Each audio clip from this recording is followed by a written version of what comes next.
Have you ever witnessed the exact moment when years of silent suffering transform into unbreakable determination? When someone who has been underestimated their entire life finally decides to show their true strength? Today, I'm going to tell you a story that will make you question everything you think you know about power, courage, and the human spirit. If stories like this move you as much as they move me, hit that subscribe button and the notification bell, because we're just getting started and you won't want to miss what comes next. The Georgia sun hung mercilessly over Whitmore Plantation in the summer of 1858, its rays beating down on the cotton fields like hammers on an anvil. The air was thick with humidity and the weight of unspoken suffering, where every breath felt like swallowing molten lead. Margaret Whitmore stood on the wraparound porch of her grand colonial mansion, her pale blue dress pristine despite the oppressive heat.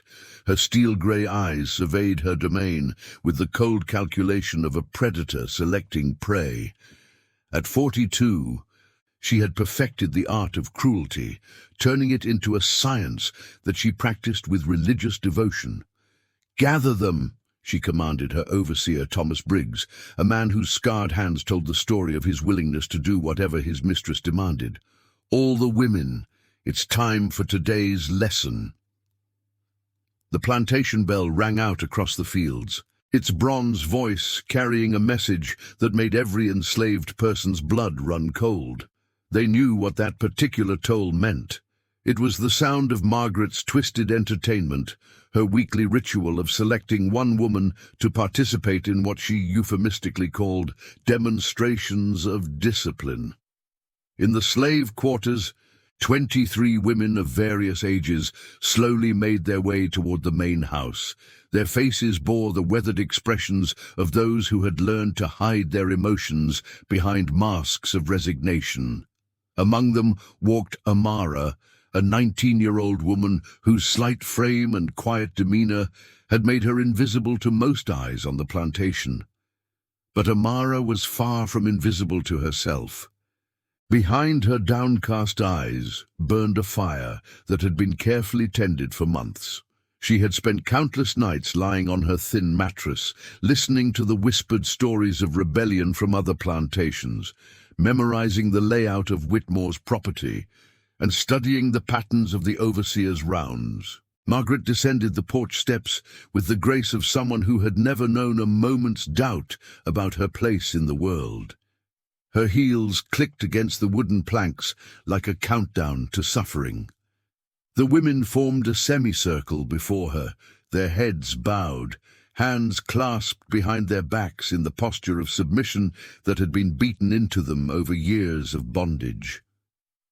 "Ladies," Margaret began, her voice carrying the false sweetness of poisoned honey, "it's time for our weekly reminder of the natural order of things. As you know, I believe in the importance of education." She walked slowly along the line of women, her pale fingers trailing along her riding crop as she examined each face with the detached interest of someone selecting livestock. The silence was broken only by the distant sound of men working in the fields and the occasional cry of a hawk circling overhead. "You see," Margaret continued, her voice growing louder, "some people in this world are born to lead, and others, well, others are born to serve. It's not personal, you understand. It's simply the way God intended things to be." Amara felt her jaw clench involuntarily.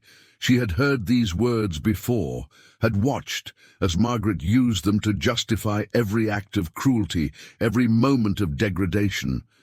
But today, something was different. Today, the words felt like kindling thrown onto the fire that had been building in her chest for months. Margaret stopped in front of Sarah, a woman in her 50s whose back was permanently bent from years of cotton picking. "Too old," she murmured, moving on. She paused before Lily, barely 16, whose hands still shook whenever Margaret came near. "Too young and already broken." Then Margaret's eyes fell on Amara. The young woman stood perfectly still, her breathing controlled, her expression neutral. To Margaret's eyes, she appeared to be the perfect choice, small, quiet, and seemingly resigned to her fate. "You," Margaret said, pointing her riding crop at Amara's chest. "Step forward." Amara raised her head slowly, and for just a moment, Margaret caught a glimpse of something in those dark eyes that made her pause. But the moment passed so quickly that she convinced herself she had imagined it. "Today's lesson," Margaret announced to the assembled women, "will demonstrate what happens when someone forgets their place. Our volunteer here will help me show you the consequences of inappropriate thoughts." The other women shifted uncomfortably, their eyes filled with sympathy for Amara and relief that they had not been chosen. They had all been through Margaret's demonstrations before, and they knew the physical and emotional scars that would follow. But as Amara stepped forward, something extraordinary happened. Instead of the usual trembling and pleading that Margaret expected, the young woman stood tall, her shoulders squared, her chin lifted, and her eyes met Margaret's with a steadiness that sent an unexpected chill down the plantation mistress's spine. "What's your name?" Margaret demanded, though she had never bothered to learn the names of any of the enslaved people on her property. "Amara," came the quiet reply, but there was something in the way she said it. A pride, an ownership of her identity that made Margaret's eyes narrow. "Well, Amara," Margaret said, her voice taking on a sharper edge, "I hope you're prepared to provide an educational experience for your sisters." But as Margaret raised her riding crop, preparing to begin her ritual of humiliation, she failed to notice the subtle changes in the atmosphere around her. The other women, instead of looking away as they usually did, found themselves watching Amara with growing fascination. There was something different about her posture, something that spoke of coiled strength rather than cowering fear. Amara had spent months preparing for this moment. She had observed Margaret's patterns, noted her weaknesses, and most importantly, she had cultivated something that Margaret could never understand, the unbreakable will of someone who had decided that death was preferable to continued submission. As the riding crop descended toward her, Amara made a choice that would change everything. Instead of flinching away, she stepped forward, her hand shooting out to catch Margaret's wrist with a grip that spoke of hidden strength, built through months of secret preparation. The plantation fell silent, except for the sound of Margaret's sharp intake of breath. For the first time in her life, the plantation mistress found herself looking into the eyes of someone who was not afraid of her. Someone who had decided that this moment, this exact moment, was when her suffering would end. "No," Amara said quietly, her voice carrying across the yard with the force of thunder. "Not today." The word hung in the air like smoke from a cannon blast. No. Such a simple word, yet on Whitmore Plantation it carried the weight of revolution. Margaret Whitmore stared at her wrist, still caught in Amara's iron grip, her mind struggling to process what was happening. In 20 years of running this plantation with an iron fist, no enslaved person had ever dared to touch her, let alone restrain her. The riding crop trembled in her free hand as shock gave way to a rage so pure it made her vision blur. "Release me this instant," Margaret hissed, her voice low and dangerous. But even as she spoke, she could feel the strength in Amara's grip, a strength that spoke of months of secret preparation, of muscles built through clandestine exercises in the dead of night. Amara's eyes never wavered. "I said no, Miss Margaret. I won't be your entertainment today." The other women gasped collectively. Some took involuntary steps backward, expecting divine retribution to strike Amara down on the spot. Others found themselves leaning forward, drawn by a magnetic force they couldn't name. the pull of witnessing someone finally saying the words they had all dreamed of speaking. Thomas Briggs, the overseer, stood frozen 20 feet away, his hand hovering over the whip at his belt.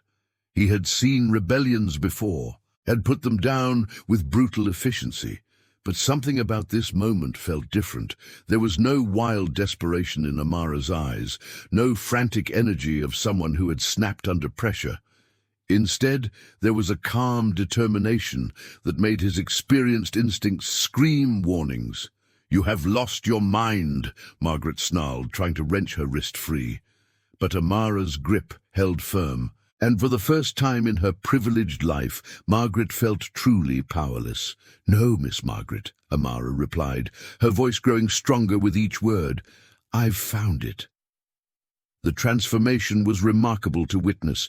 The quiet, seemingly fragile young woman who had shuffled through the plantation for months was revealing herself to be someone entirely different. Her posture straightened to its full height. Her voice carried the authority of someone who had made peace with the consequences of her actions, and her eyes blazed with a fire that had been carefully banked but never extinguished. "For months, I've watched you choose the weakest among us," Amara continued, her words carrying across the yard to every ear present. "I've seen you take pleasure in our pain, feed off our fear, convince yourself that your cruelty makes you strong." Margaret's face flushed red with fury and something else, something that might have been fear, though she would never admit it. "Briggs," she shouted, "deal with this animal." But Thomas Briggs found himself hesitating. In his years as an overseer, he had learned to read situations, to understand when violence would solve a problem and when it might create a bigger one. Something about the way the other women were watching, the way they had stopped cowering and started standing straighter, told him that this was not a moment for his usual brutal solutions. "I'm not an animal," Amara said, her voice cutting through Margaret's rage like a blade. "I'm a human being. We all are. And human beings have limits to what they'll endure." She released Margaret's wrist suddenly, causing the plantation mistress to stumble backward, but instead of pressing her advantage, Amara simply stood her ground, her hands at her sides, her expression calm but unyielding. "You want to hit me?" Amara asked. "Go ahead.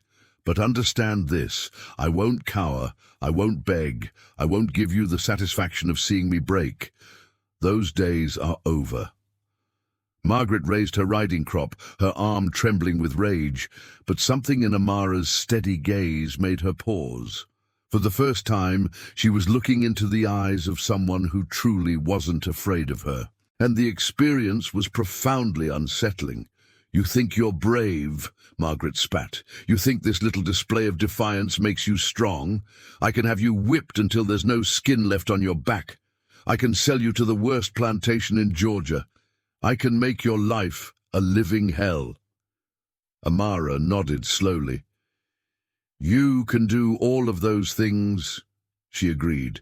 "But you can't make me afraid anymore. You can't make me small anymore. And most importantly, you can't make me forget that I'm human anymore." The words hit Margaret like physical blows. For years, her power had rested on fear, on the ability to make others feel less than human. But here stood someone who had somehow found a way to reclaim her humanity in the face of a system designed to strip it away. Around them, the other women began to stir. It started small. A straightening of shoulders here, a lifting of chins there. But gradually, something electric began to move through the group. They were witnessing something they had never seen before. One of their own, standing up to Margaret Whitmore and surviving the encounter. "Sarah," Amara said, turning to address the older woman without taking her eyes off Margaret, "tell Miss Margaret about your children." Sarah's eyes widened in surprise and fear. "Amara, don't! Tell her about the 3 babies you lost because you weren't allowed proper rest during pregnancy. Tell her about the son who was sold away when he turned 12. Margaret's face grew even redder. "Silence! I won't listen to—" "Lily," Amara continued, her voice growing stronger. Tell Miss Margaret about the nightmares you have every night since her brother visited your cabin last month. A collective intake of breath swept through the group. These were truths that had been whispered in the darkness, shared in moments of desperate need for human connection, but never spoken aloud in daylight. And Ruth, Amara said, turning to a woman in her 30s, whose hands bore the scars of countless punishments. Tell her about the reading lessons you give to the children in secret, even though you know what would happen if you were caught. Margaret's riding crop shook in her hand. These revelations were more than just defiance. They were proof that the enslaved people on her plantation had inner lives, hopes, dreams, and connections that existed entirely outside her control. It was a reminder that her power, absolute as it seemed, had limits. "Enough!" Margaret screamed. "Briggs, I want this woman whipped until she can't stand." But when she turned to look for her overseer, she found him backing away slowly, his eyes darting between Amara and the other women who were no longer looking at the ground. They were standing taller, their eyes bright with something that looked dangerously like hope. "Miss Margaret," Thomas said carefully, "maybe we should think about this. The other plantations, they've been having trouble with uprisings. Maybe we should—" "Are you questioning my authority?" Margaret demanded, but her voice cracked slightly on the last word. Amara stepped forward, and Margaret instinctively stepped back. "Your authority," Amara said quietly, "was never real. It was just fear. And fear only works as long as people believe in it." She gestured to the women around her, who were now standing in a loose circle, their faces reflecting a mixture of terror and exhilaration. "Look at them, Miss Margaret. Really look at them. Do they look afraid anymore?" Margaret's eyes swept across the faces of women she had terrorized for years, and what she saw there made her blood run cold. The fear was still there, but it was no longer the paralyzing terror that had kept them docile. It was the healthy fear of people who understood the risks, but had decided that some things were worth fighting for. "This isn't over," Margaret said, her voice barely above a whisper. Amara nodded. "No," she agreed, "it's just beginning." The news of what happened in the yard spread through Whitmore Plantation like wildfire through dry grass. By evening, every enslaved person on the property had heard some version of the story, and with each telling, the details grew more extraordinary. In the men's quarters, Jacob, a field hand whose back bore the scars of countless whippings, listened to his friend Moses recount the events with growing amazement. "You're telling me that little Amara, quiet Amara, who never said more than 2 words to anybody, stood up to Miss Margaret and lived to tell about it?" Jacob shook his head in disbelief. Moses nodded emphatically. "Saw it with my own eyes from the cotton field. Grabbed her wrist right out of the air when she tried to hit her with that riding crop, and the way she talked to her. Lord have mercy, it was like watching David face down Goliath." In the women's quarters, the atmosphere was electric with nervous energy.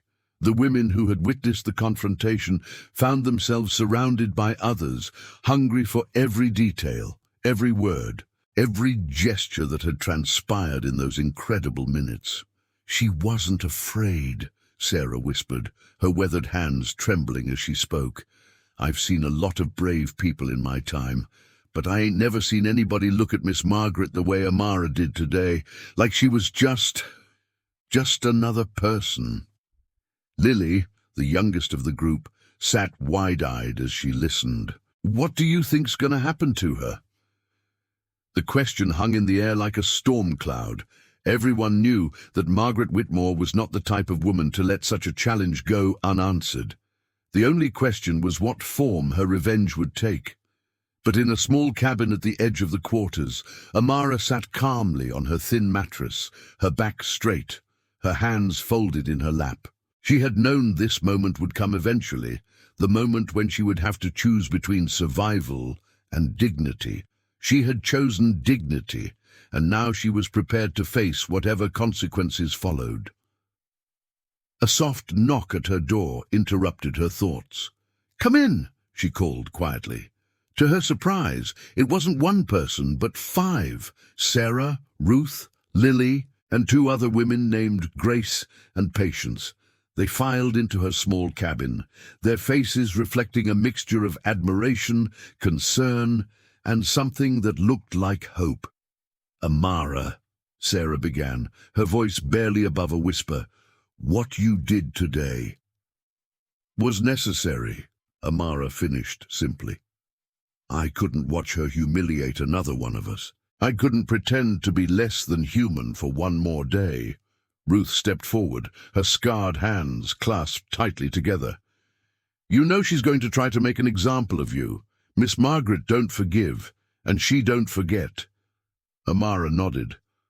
"I know, but I also know something else. She's afraid." The women exchanged glances. "Afraid?" Grace asked. "Miss Margaret ain't afraid of nothing." "And she's afraid of us," Amara explained, her voice growing stronger. "Think about it. Why does she need those weekly demonstrations? Why does she need to constantly remind us of our place? Because deep down, she knows that her power depends on our cooperation. She knows that if we ever stopped being afraid, if we ever realized our own strength." She let the words hang in the air, watching as understanding dawned on their faces. "But what can we do?" Patience asked. "We can't all stand up to her like you did. Some of us got children to think about, families to protect."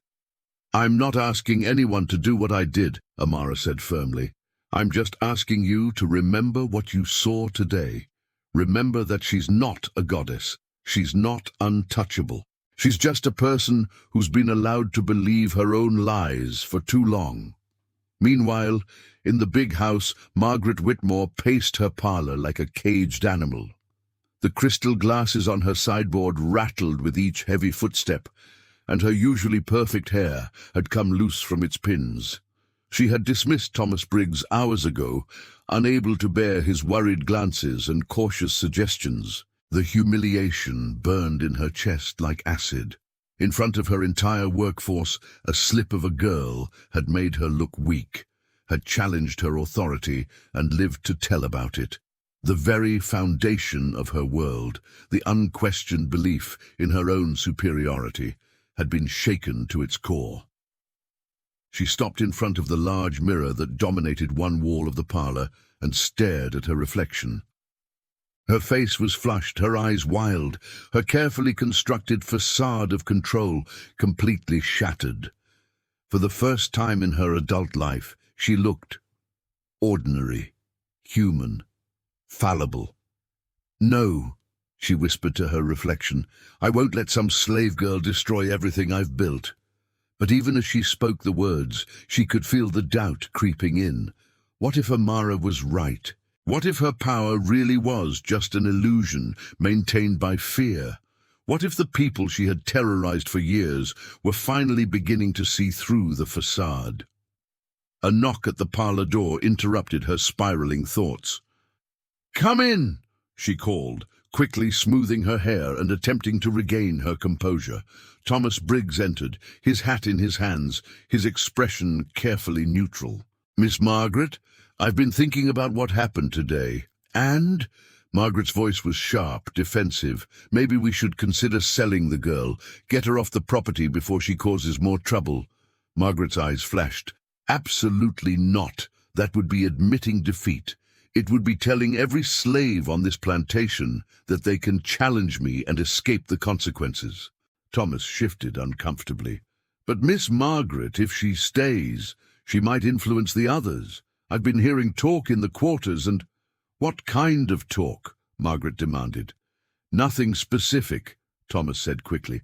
"Just people seem different, more alert, like they're waiting for something to happen." Margaret felt a chill run down her spine.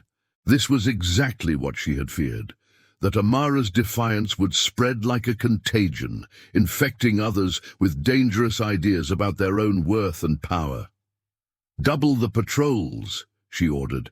"I want guards watching the quarters all night, and tomorrow morning I want Amara brought to the whipping post. If she wants to be an example, then that's exactly what she'll be." Thomas nodded reluctantly and turned to leave, but Margaret's voice stopped him at the door. "Thomas," she said, her voice deadly quiet, "make sure everyone watches. Every single person on this plantation. I want them to see what happens when someone forgets their place." But as Thomas left to carry out her orders, Margaret couldn't shake the feeling that she was making a mistake. Something about Amara's calm confidence, about the way the other women had looked at her with something approaching reverence, suggested that this situation was far more dangerous than a simple case of slave rebellion. In the quarters, word of Margaret's plans spread quickly through the network of whispered conversations and meaningful glances that had developed over years of shared oppression. By midnight, everyone knew that morning would bring a public whipping and that Amara would be the victim. But instead of the usual atmosphere of resigned dread that accompanied such announcements, there was something different in the air. People spoke in hushed tones about what they had witnessed that afternoon, about the way Amara had stood tall and unafraid, about the moment when someone had finally said no to Margaret Whitmore and meant it. In her cabin, Amara lay awake, staring at the ceiling and listening to the sounds of the night. She knew what tomorrow would bring, knew that Margaret would try to use her suffering to reassert control over the plantation. But she also knew something that Margaret didn't understand, that some things, once awakened, could never be put back to sleep. The seed of rebellion had been planted, and no amount of violence could make it disappear. Tomorrow would test whether that seed could survive and grow, or whether it would be crushed before it could take root. But as Amara finally drifted off to sleep, she was smiling, because for the first time in her life, she had looked into the eyes of her oppressor and seen not a monster, but a frightened woman desperately trying to maintain an illusion of power. And illusions, Amara knew, were fragile things. Dawn broke over Whitmore Plantation with an ominous red sky that seemed to mirror the tension crackling through the air. The plantation bell rang earlier than usual, its bronze voice summoning every soul on the property to witness what Margaret Whitmore intended to be the definitive restoration of her authority. Amara woke to the sound of heavy footsteps approaching her cabin. She had slept surprisingly well, her mind clear and her resolve unshaken. When Thomas Briggs and two other overseers appeared at her door, she was already dressed and waiting. "Time to go," Thomas said, his voice lacking its usual harsh edge. Despite himself, he had been affected by what he had witnessed the day before, and he found it difficult to look directly into Amara's steady gaze.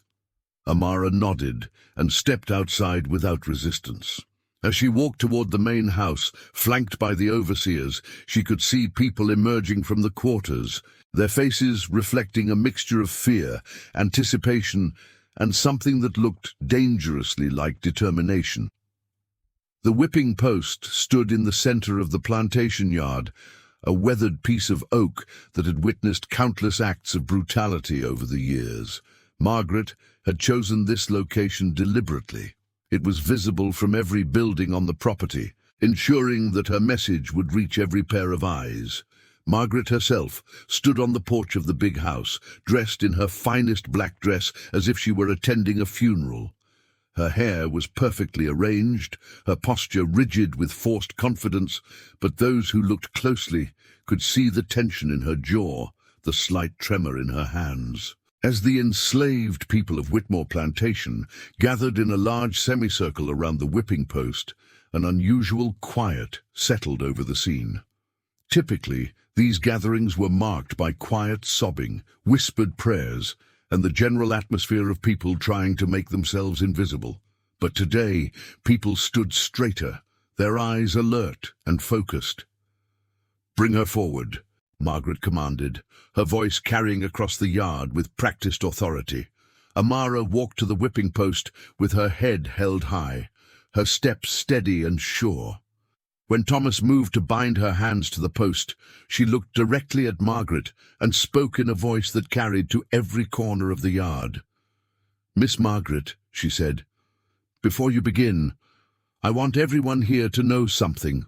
Margaret's eyes flashed with fury. "You will be silent," but Amara continued, as if she hadn't spoken. "I want everyone to know that I'm not afraid. I want you all to remember that fear is a choice, and today I choose not to be afraid." A murmur ran through the crowd, not the usual murmur of distress, but something that sounded almost like agreement. Margaret felt her carefully constructed confidence begin to crack. "I said silence!"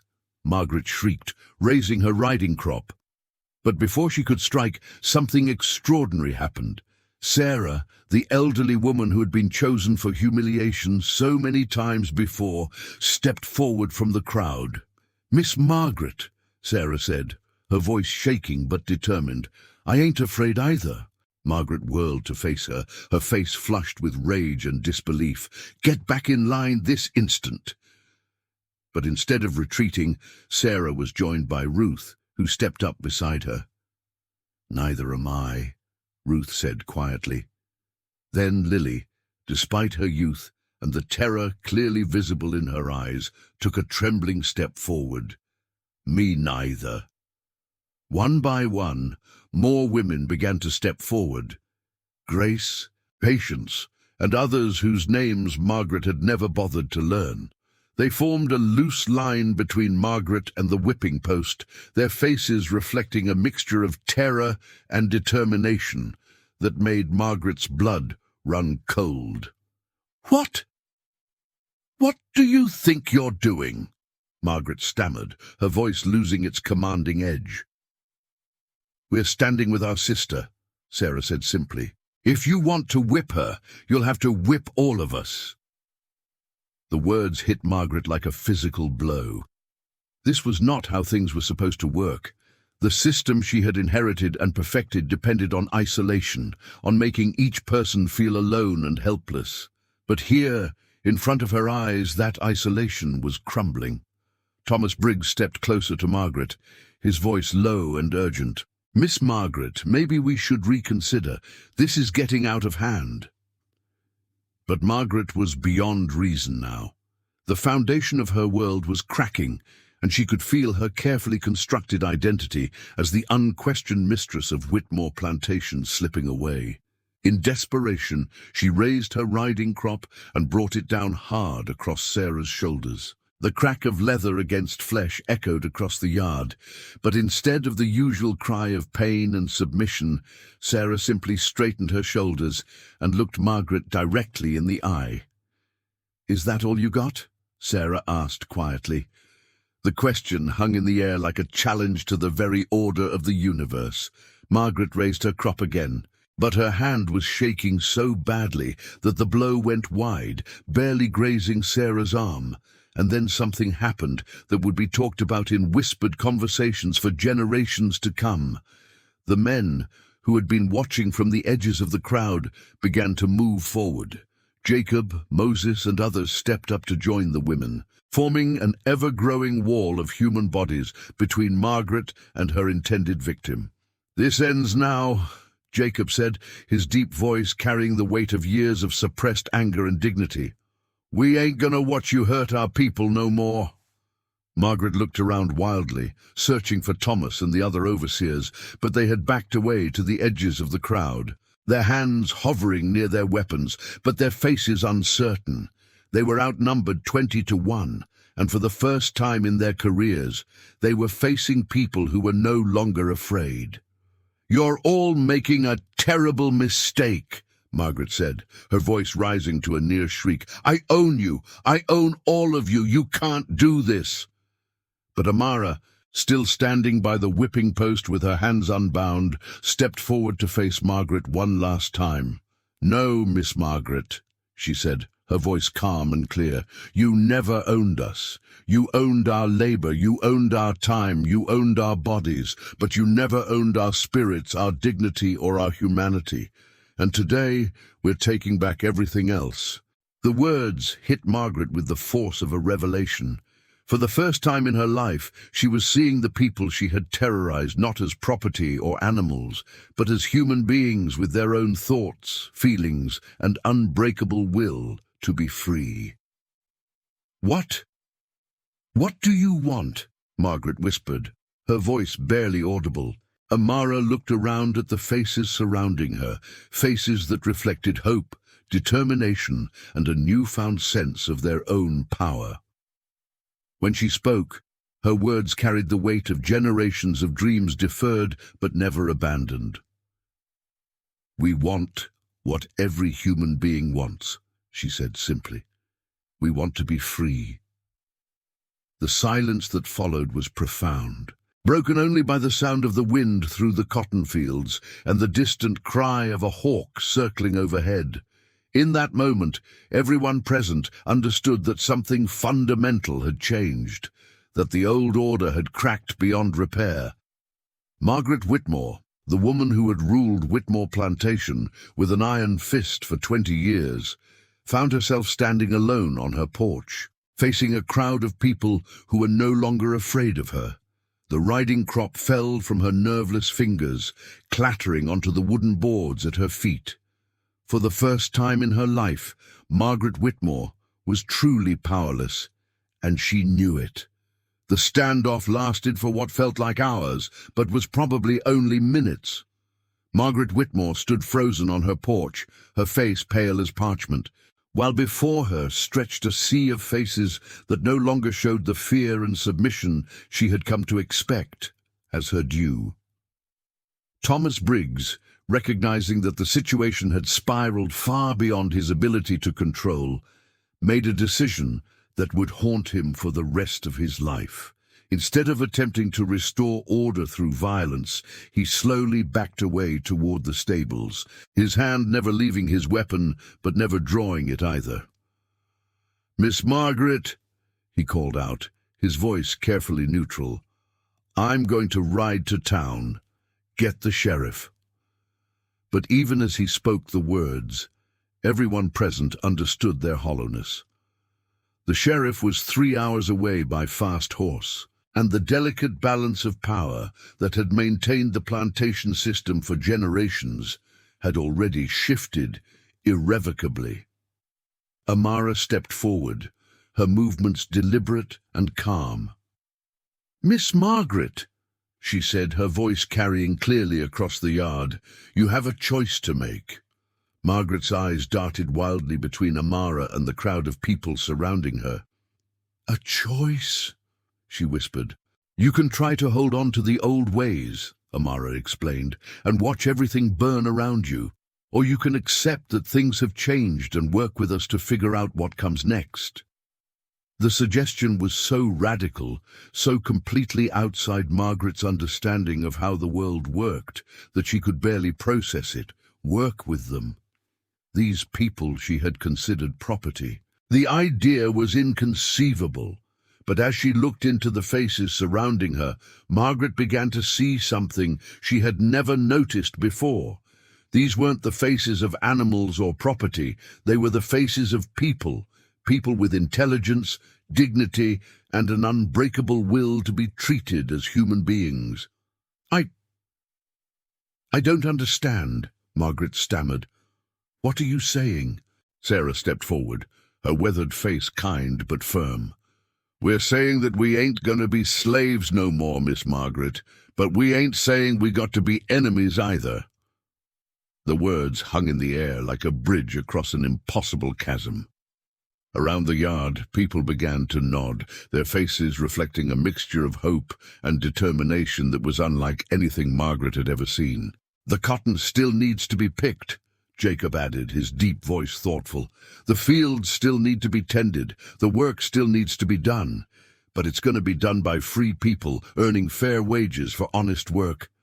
Margaret's mind reeled. The concept of paying wages to people she had always considered property was so foreign that she couldn't even begin to calculate the economics of it. But as she looked around at the faces surrounding her, she began to understand that the old economics were as dead as the old order. "And if I refuse?" she asked quietly. Amara's expression remained calm, but her words carried the weight of absolute certainty. "Then you'll be alone on this plantation, Miss Margaret, alone with your big house and your fine dresses, and nobody to work your fields or tend your gardens or cook your meals. You'll have all the power you think you want, and nobody left to use it on." The truth of those words hit Margaret like a physical blow. Her power had always been dependent on the cooperation of the people she oppressed. Without that cooperation, willingly given or forced through fear, she was just a woman alone in a big house, surrounded by fields that would quickly return to wilderness. What would you want from me?" Margaret asked, her voice barely above a whisper. "Respect," Amara said simply. "The same respect you'd give to any human being. Fair wages for fair work, the right to come and go as we please, the right to learn to read and write, the right to make our own choices about our lives and our families." Each word was like a nail in the coffin of the old order. Margaret felt the world she had known crumbling around her, but for the first time, she also began to glimpse the possibility of something different, something that might actually be better. "I don't know how," she admitted, her voice breaking. "I don't know how to live in the world you're describing." "None of us do," Sarah said gently. "But we can learn together." Elaine, the offer of partnership from someone she had brutalized for years, was so unexpected that Margaret felt tears spring to her eyes. For the first time in her adult life, she was being offered genuine human connection instead of the hollow relationships built on fear and domination that had defined her existence. "The sheriff will come," Margaret said weakly. "When Thomas tells him what happened here, let him come," Amara said with quiet confidence. "We ain't done nothing wrong. We just decided to stop accepting wrong being done to us." As if summoned by her words, the sound of approaching horses could be heard in the distance. Thomas Briggs was returning, and he wasn't alone. But instead of the fear that such a sound would have inspired just hours before, the people of Whitmore Plantation stood their ground, their faces calm and determined. "Whatever happens next," Amara said, addressing the crowd but keeping her eyes on Margaret, "we face it as free people. We face it with dignity, and we face it together." The horses drew closer, and Margaret could see the dust cloud that marked the approach of what was probably a significant force of armed men. But as she looked around at the faces of the people she had terrorized for so long, she realized that something fundamental had changed in her as well. For the first time in her life, she was seeing these people not as property or threats, but as human beings with the same hopes, fears, and dreams that she had. And for the first time, she was beginning to understand that her own humanity had been diminished by the system she had helped to maintain. "Amara," she said quietly, her voice carrying a note of something that might have been respect. "What do you want me to tell them when they get here?" Amara smiled, and for the first time, it was a smile without fear or hidden anger. "Tell them the truth, Miss Margaret. Tell them that the people of Whitmore Plantation have decided to be free, and that you've decided to help them." The sound of horses was very close now, and Margaret could see the glint of sunlight on weapons. But as she looked into Amara's steady gaze, she felt something she had never experienced before, the possibility of redemption, the chance to become something better than she had been. "All right," she said quietly. "All right." As the sheriff and his men rode into the yard of Whitmore Plantation, they found something they had never expected to see. Instead of a slave rebellion in progress, They found a group of people standing together, black and white, former slaves and former mistress, facing the future with a unity that transcended the old divisions. The conversation that followed would be difficult, and the road ahead would be long and uncertain. But on that day, in that moment, something new had been born. Not just the freedom of the people who had been enslaved, but the possibility of a different kind of society, one built on mutual respect rather than fear, on cooperation rather than domination. Amara had been right about one thing. Margaret Whitmore had chosen wrong when she selected her for that day's demonstration.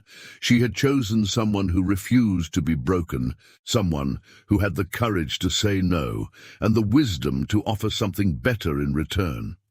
And in making that choice, Margaret had inadvertently chosen to be part of something larger than herself. The long, difficult, but ultimately triumphant journey toward a more just and humane world. The plantation would never be the same, but then again, neither would any of the people who had lived and worked there. They had all been changed by the moment when someone finally stood up and said, "No more." And that change, once begun, could never be undone. 6 months later, travelers passing through that part of Georgia would often stop to stare at Whitmore Plantation, puzzled by what they saw. The fields were still green with cotton, but the people working them moved with a different energy, the purposeful stride of those who worked for themselves, rather than the shuffling gait of the oppressed. The big house still stood at the center of the property, but it no longer loomed over the landscape like a symbol of unchallenged authority. Instead, it had become something unprecedented in the antebellum South, the headquarters of a cooperative farm where former slaves and their former mistress worked together as partners. The transformation hadn't been easy. There had been visits from angry neighbors, threats from those who saw the arrangement as a dangerous precedent, and countless moments when the fragile new order seemed ready to collapse under the weight of centuries of ingrained hatred and fear. But Amara's courage had planted a seed that proved impossible to uproot. Other plantations in the region began to experience their own moments of awakening as word spread of what had happened at Whitmore. The old order, built on the foundation of human bondage, began to crack and crumble as more and more people discovered their own power to say no to injustice. Margaret Whitmore, the woman who had once ruled through fear and cruelty, found herself learning what it meant to be truly human for the first time in her life. The process was painful, humbling and transformative, but it was also liberating in ways she had never imagined possible. And Amara. She became something she had never expected to be, a leader, a teacher, and a living symbol of the truth that no system of oppression, no matter how entrenched, can survive when people refuse to accept it. The day she chose to stand up to Margaret Whitmore, Amara had no way of knowing that her act of courage would ripple outward like stones thrown into still water, creating waves of change that would eventually reach every corner of the South. She only knew that she could no longer live as less than human, and that knowledge was enough to change the world. If this story moved you, if it reminded you of the power that each of us has to stand up against injustice, then I need you to do something for me. Hit that subscribe button. Share this story with someone who needs to hear it, and remember, every great change in history started with one person who decided they'd had enough. Because the truth is, we all have a choice to make every single day. We can accept the world as it is, or we can have the courage to imagine something better. Amara chose courage, and her choice changed everything. What choice will you make? Thank you for joining me on this journey through one of history's most powerful lessons about courage, dignity, and the unbreakable human spirit. Until next time, remember, you have more power than you know, and the world is waiting for you to use it. Don't forget to subscribe for more stories that will challenge, inspire, and remind you of the extraordinary power of ordinary people who refuse to accept injustice. See you in the next one.